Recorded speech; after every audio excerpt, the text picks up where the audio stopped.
At the top of this half hour, once again this year, Republican Congressman Ron Paul of Texas won the CPAC presidential straw poll. And once again this year, Mr. Paul delivered a stirring, rousing, optimistic message about liberty.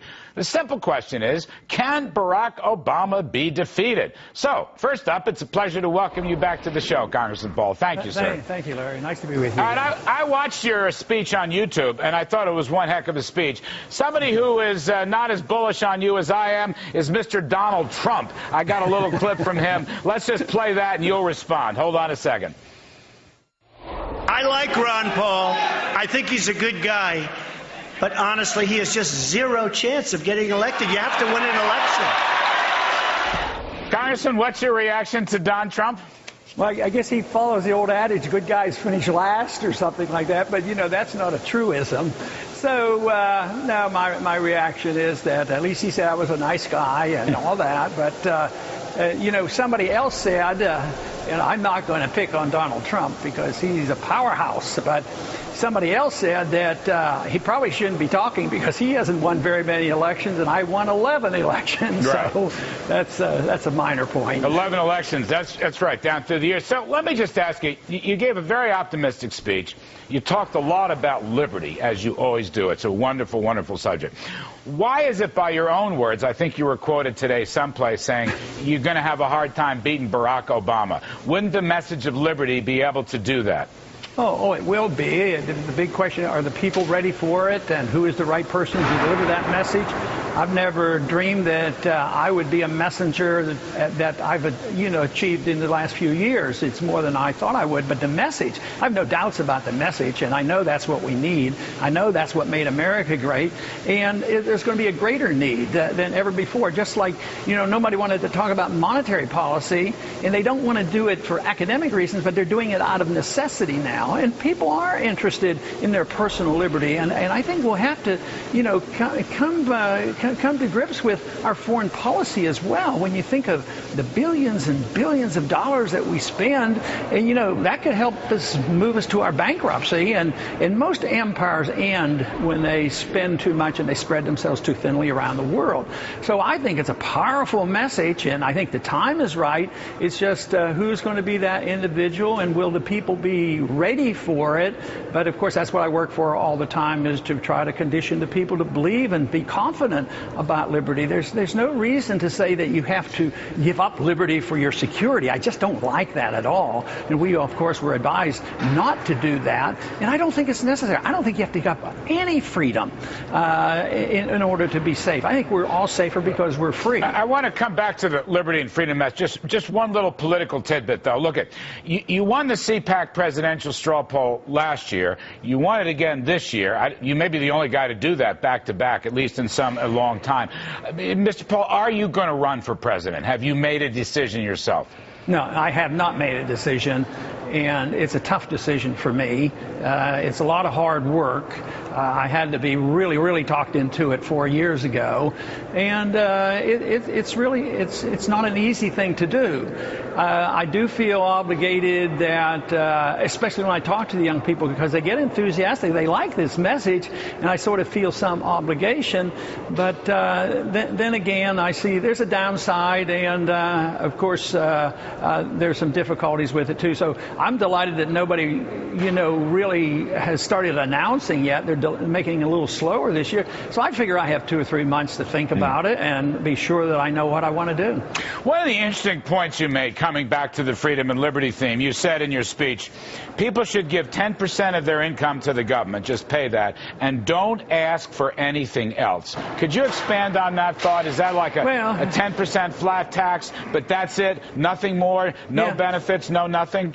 In a way, that's rhetorical, but because it doesn't fit what I've said before, because, you know, I've said that I don't even like any income tax. But that might be my moderate pitch at that moment was, you know, we're sick and tired of the government. We're always complaining they can't deliver the goods.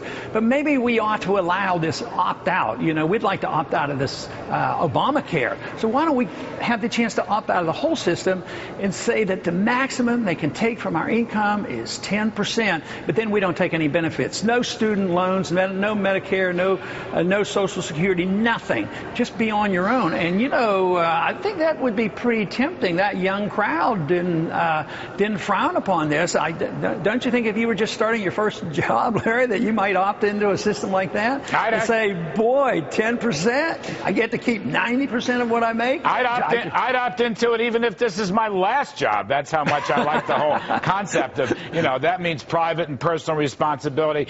Let me ask you just a couple more things from your interesting speech. One of your key points is this country should stay out of other people's hair around the world. You were very strong on that, as you have been in the past. In Egypt, we backed the wrong guy like we always do, the dictator, and he just got overturned. Would you abolish foreign assistance? Would you abolish foreign aid?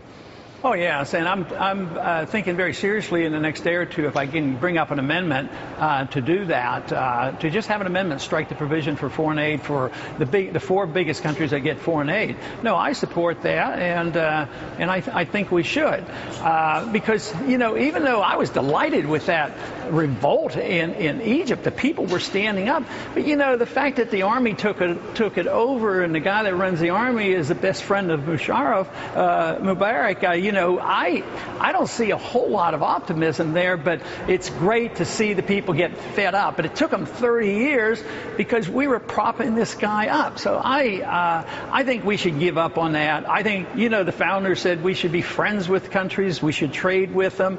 I think we're better off trading and talking with China.